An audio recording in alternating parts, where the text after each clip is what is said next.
Microsoft ওয়ার্ডের টেবিলের কিছু গুরুত্বপূর্ণ ট্রিক্স এই ভিডিওতে তুলে ধরা হয়েছে। হ্যালো এভরিওয়ান, আসসালামু আলাইকুম। মিস্টার কম্পিউটার চ্যানেলে আপনাদের স্বাগতম।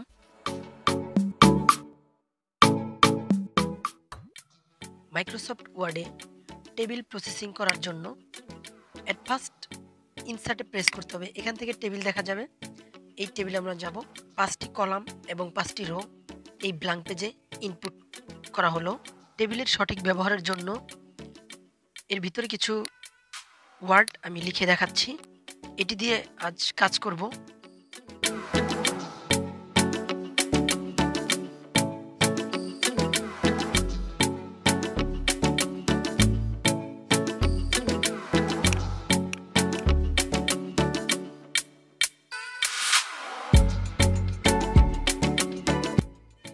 ঘরটি সম্পূর্ণ পরিপূর্ণ হয়েছে।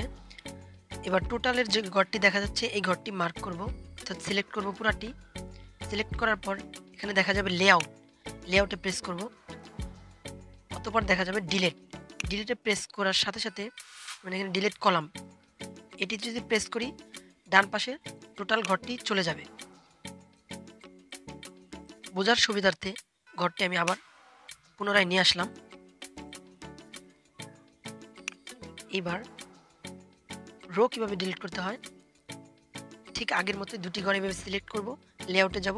এখান থেকে ডিলিটে যাওয়ার পর ডিলিট রোতে প্রেস করার সাথে সাথে দুটি ঘর চলে গিয়েছে। পুনরায় আমি আবার নিয়ে আসলাম। এবার দুটি ঘরকে কিভাবে একটি ঘরে পরিণত করতে হয় সেটা দেখব। এই দুটি মার্ক করার পর উপরে দেখা যাবে মার্সেলে প্রেস করলে দুটি ঘর একটি ঘরে পরিণত হয়ে যাবে। একটি টেবিলে একাধিক ইনসার্ট ঘর কিভাবে ইনপুট করতে হয় চলুন তা দেখে আসি। অবশ্যই কার্সরটি সঠিক জায়গায় রাখতে হবে, অর্থাৎ যেখানে আপনার ঘর প্রয়োজন সেইখানে আপনি কার্সরটি রাখবেন। যেমন আমি এখানে রেখেছি। এখানে ইনসার্টে প্রেস করলে অবশ্যই একটি ঘর চলে আসবে। এবার রাখছি টোটালের এখানে একটি কলাম আমাদের প্রয়োজন। ইনসার্ট রাইটে প্রেস করলে সম্পূর্ণ একটি কলাম চলে আসবে। এবার রাখা হবে লেফট সাইড, অর্থাৎ লেফট সাইডে রাখলাম, এইভাবে লেফট সাইডেও চলে আসবে। এইভাবে আমরা কলাম বাড়াবো, কমাবো, ডিলিট করে এইভাবে। ঠিক একইভাবে নিচে যদি কলাম প্রয়োজন অর্থাৎ রো যদি প্রয়োজন হয় ঠিক একইভাবে রো আমরা নিব।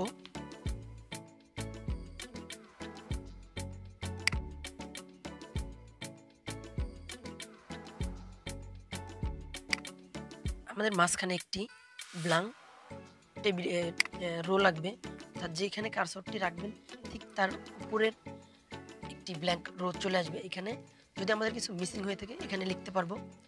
এইভাবে আমরা আমাদের ব্ল্যাঙ্ক রো উপরে নিচে যে দিকে ইচ্ছা ডিলিট সব কিছুই আমরা এখান থেকে করে নিতে পারবো। এবার টেবিল আমরা নিয়েছি, দেওয়ার পর উপরে কোনো আমাদের জায়গা নেই, একটা কোম্পানির নাম লিখবো বা যাই লিখি লেখার জন্য কোনো জায়গা নেই। এক্ষেত্রে আমরা কি করব, উপরে কার্সরটি রেখে স্প্লিট যে দেখা যাচ্ছে এখানে প্রেস করলে আমাদের উপরে ঘর ফাঁকা হয়ে যাবে। এখানে আমরা কোম্পানির নাম বা কোনো প্রতিষ্ঠানের নাম লিখব। এইভাবে উপরের থেকে টেবিলগুলো নিচে এভাবে নামাবো। এখন দেখব স্প্লিট সেলস, অর্থাৎ কোনো একটি ঘরকে মার্ক করে এই ঘরে আমি দুটি কলাম দুটি রো আরও বাড়িয়ে নিতে পারবো। যেমন এখানে এই যে লেখার পর এরকম একটা ইন্টারফেস শো করবে। এখানে আমি দুটি চারটি দিলাম, এই যে দেখতে পাচ্ছেন দুটি রো দুটি কলাম চলে এসেছে। এইভাবে ভিতরেও রো কলাম বাড়ানো সম্ভব। এবার যেটা দেখব এটি খুবই গুরুত্বপূর্ণ, এটি আমাদের প্রায় জানা নাই বললেই চলে। যেমন এই ঘরটি আমি সিলেক্ট করলাম, এই ঘরটি আমার প্রয়োজন উপরে অথবা নিচে, সেম ঘরটি আমার উপরে অথবা নিচে যাবে।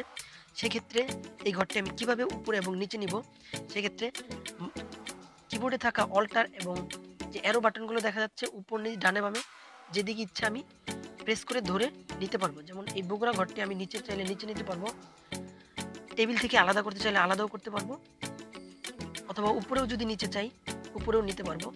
এইভাবে টেবিলের লেখা ঠিক রেখে ঘরটি আমি পরিবর্তন করতে পারবো। এই সেটিংটি খুবই গুরুত্বপূর্ণ এবং এই সেটিংটি আমাদের জানা নাই বললেই চলে। এবার দেখব একটি টেবিলকে কিভাবে দুটি ভাগ অথবা তিনটি ভাগ করা হয়। এক্ষেত্রে স্প্লিট টেবিল দেখা যাচ্ছে, অর্থাৎ যেখানে কার্সরটি একটি ঘর মার্ক করে স্প্লিট দ্য টেবিল দেখা যাচ্ছে, এখানে প্রেস করলে টেবিল যে কয়টা খণ্ড মনে হয় সে কয়টা খণ্ড করতে পারবেন। আবার পুনরায় এক করতে ব্যাক স্পেস প্রেস করবেন, পুনরায় এক হয়ে যাবে। তো এইভাবে টেবিলের সমস্ত কাজ আমরা করে থাকবো। এটি খুবই গুরুত্বপূর্ণ আমাদের জানা। তো ভালো থাকবেন, পরবর্তীতে অন্য কোনো ট্রিক্স নিয়ে আবার আপনাদের সামনে হাজির হব।